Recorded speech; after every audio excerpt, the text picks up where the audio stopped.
Our country was always strong and unified. What have the British made of it? अब जल्दी जल्दी काम करके क्रांति लानी है. हिंदुस्तान के जवानों को तैयार करना होगा. Yes sir, you are absolutely right. We have to repeat the revolution of 1857. सैन्यातल्या तरुण मुलांना एकत्र आणू. मुठभर लोक काय क्रांती घडवू शकतात हे स्वयं शिवछत्रपतींनी आम्हाला शिकवलंय. Brothers, how can we stand another foreign government? We had liberated India from the Turks with Marathas. और अब ये गोरे आ गए हैं. इनको छड्डांगा नहीं. डट के सरदारा. Since the revolt of 1857, the British knew that if another similar revolt with a better established contact takes place and they lose India. So they quite craftily rooted out all the revolutionaries and replaced the rightful Rajas with British puppets loyal to the crown. The last ditch attempts were done by the warriors of Manipur and Vasudev Balwant Phadke and Birsa Munda. The trio of Lal Bal Pal did an important job of training the young minds.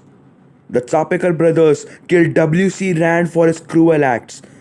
In Bengal, Khudiram Ghosh and Prafulla Chaki bombed a carriage. These were two examples of small outrages of youngsters which were about to turn into great revolts. There was an association or a brotherhood called the Anushilan Samiti in Bengal, started by Satish Chandra Basu, Raj Bihari Bose, Bhav Bhushan Mitra, Jatindranath Mukherjee and Jadu Gopal Mukherjee. Soon, contacts were established with different groups of youngsters who came in the periphery of Bengal by Sri Arbindo and his brother Bharendra Ghosh. They were in contact with another young leader sitting in the India House of London, Vinayak Damodar Savarkar. This youngster wrote a book called The First War of Independence 1857 and it was smuggled and published in India. This book was like a spark for the phoenix of revolution. Savarkar and the Ghosh brothers were communicating and planning a similar revolt, but unfortunately, the ammunition factory of Bharan Ghosh was raided by the British and he was sent to cellular jail. Meanwhile, Savarkar was caught for conspiring the murder of Curzon Wiley and was sentenced double lifetime imprisonment and was also sent to cellular jail in Port Blair and he was given the category dangerous. Sri Arbindo had to run to Pondicherry. Even if these leaders were taken away from their motherland, their followers were willing to continue their plans. Two individuals, Raj Bihari Bose and Sachindranath Sanyal, came together and decided to cause a revolution in the British Indian Army.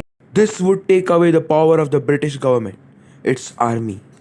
Soon the opportunity came in the form of World War I. Raj Bihari Bose and Sachindranath Sanyal started infiltrating army camps and encouraged the soldiers to cause a revolt. A follower of Savarkar who lived in North America, Lala Haridayal, was also a part of this revolution. It was going to happen in the early part of 1950. The plan was to mobilize the British Indian troops of World War I in India and then spread the revolution throughout Europe. Unfortunately, at the last moment, a traitor informed the British. The Britishers changed the Indian guards of the armory with English ones and the entire revolution collapsed. Attempt 1, failure. Time for attempt 2. This time the revolutionaries used some German help.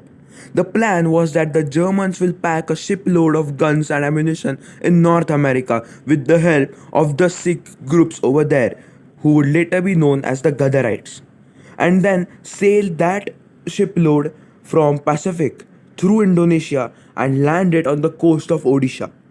These arms were going to be distributed amongst trained youngsters and on Christmas Day, it was going to be Revolution Day. But even this time, at the last moment, the key German officer in Singapore deflected to the British side. Raj Bihari Bose had to flee to Tokyo, Japan. Meanwhile, Bagha Jatin, a fierce youngster not knowing about the German treason, reached the docks of Odisha and was ambushed and killed by the British. Another attempt with a different strategy was once again supported by the Germans. They helped Raja Mahendra Singh and Maulana Barkatullah by helping them travel their way from Europe to Iran and then into Afghanistan. There, they encouraged our Afghani brothers to plan another invasion into British Indian territory, and then the Ghaddarite Sikhs would join them. Remember, Afghani people still considered themselves Indians, but even this invasion was crushed. Now you would think that all these attempts seem completely absurd and impossible. But remember, similar tactics were used by the Germans when they sent Vladimir Lenin to Russia to cause turmoil and weaken the Eastern Front, and they were successful in doing it. The simple idea was Dushman ka dushman mera dost. Indian and German bond grew stronger. Now World War I was over and the colonial troops had returned home. The British found out that the old revolutionaries have started contacting these experienced war veterans, which was extremely dangerous for the crown. The crown then passed the Rowlatt Act and large-scale rebellions began, especially by the leftover Ghadarites. One such rebellious march in Jallianwala Bagh was brutally crushed by the crown, killing hundreds and wounding the entire country for decades. The Ghadarites were targeted and hundreds of men, women and children were slaughtered. As a response to this, Gandhiji started the non-cooperation movement.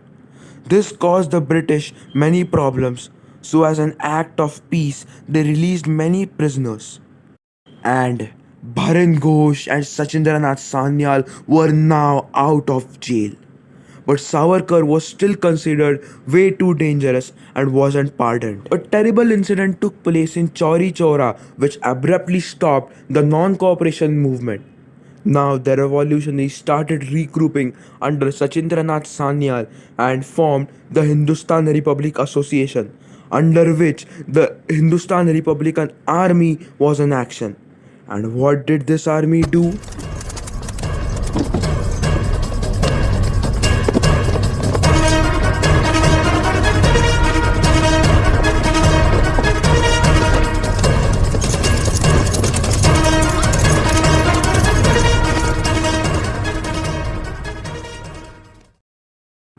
Meanwhile, there was a split in the Congress party. Motilal Nehru and C.R. Das formed a party called the SWARAJ party, which later became a faction of the Congress. Motilal Nehru recruited a young man, Subhash Chandra Bose. Soon, this youngster started establishing contact with the revolutionaries across North India. Soon he formed a group called the Bengal Volunteers. In 1938, he became the president of the Congress party. But Mahatma Gandhiji didn't like Subhash Bose's influence over the freedom movement, so he caused a coup and removed him from his designation. Subhash Bose knew that freedom can be achieved on our terms only if we take it by force. Everybody by then knew that a war was coming up in Europe. No better time for a military revolution. Subhash Bose was already a leader for the revolutionaries. He had well established contacts all over the country. He met Veer Savarkar, the original personnel involved in the original plan of a military revolution. And then, one day, Subhash Chandra Bose set out on a journey of becoming Netaji.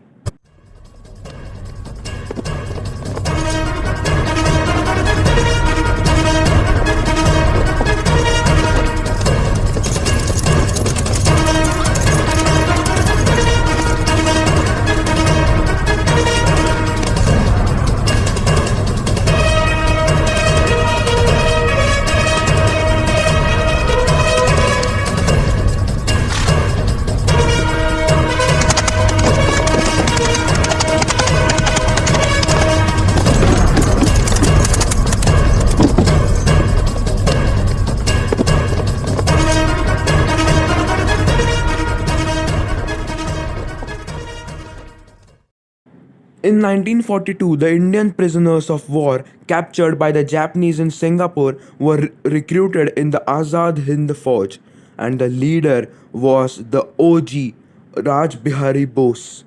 Later, the INA was handed over to Netaji Subhash Chandra Bose.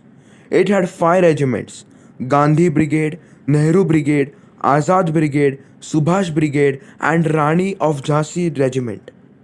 The strength was 43,000. A provisional government was formed with the help of Imperial Japan. On 23rd October 1943, Azad Hind declared war against the British Empire and the United States. The INA worked as an ally of the Japanese. The Andaman Nicobar Islands were conquered by the Japanese with the help of INA. The islands were now under the control of Azad Hind. Now, the INA and the Japanese entered Burma, and then the terrifying campaigns began. Battles were fought at Sinsweya, Imphal, Pokoku, and central Burma. The INA patriots had finally reached the borders of their motherland and hoped to succeed and liberated from Kandahar to Sri Lanka and Karachi to Burma. Looking at the Japanese threat, Winston Churchill secretly extracted the food stocks to support Britain. Bengal slowly faced food problems. The prices were so high that men had to sell their farms and work for the British Indian Army. This act of Winston Churchill caused a horrific famine, killing 3.8 million, that is 38 lakh Bengalis. He blamed it on the population. Soon the famine struck entire Bengal. Meanwhile, the Japanese were losing the war. The INA and the Japanese troops were on the borders waiting for supplies, but they never reached.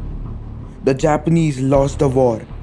INA troops tried to do last stands in many places, but were captured and were put on trial in Delhi.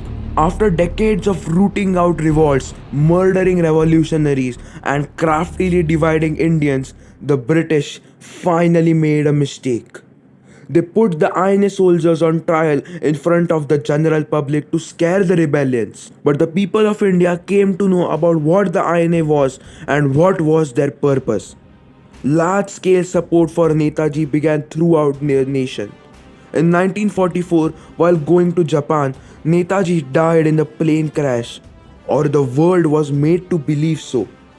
After 2 years, in 1946, something happened. An incident which could have given us independence or on our terms. The entire British Royal Indian Navy revolted. Overnight, the revolutionaries contacted with each other by radios.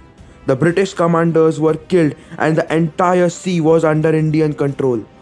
Protests began in Karachi, Mumbai and Calcutta. Rebelling civilians and policemen and the Communist Party also supported the revolt. The British Indian Air Force was ordered to bomb these ships, but even they were reluctant.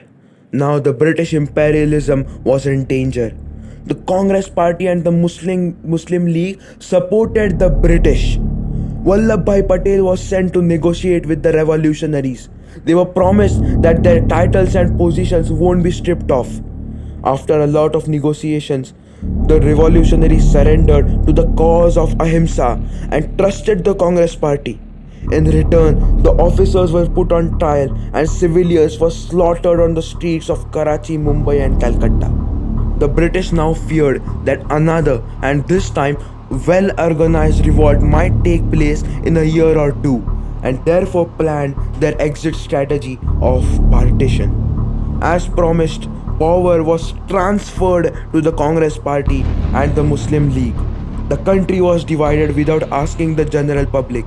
The Afghanis were thrown to the wolves. The people of Balochistan are tortured by Pakistan since then. At the stroke of midnight hour on 15th August, India was given dominion status. And 2 years later, India became the Republic of India. All this happened in a year's time because of the Navy Revolt of 1946, which was inspired by INA. And this goes back to uncountable and unknown number of freedom fighters who were ready to kill and die for this country.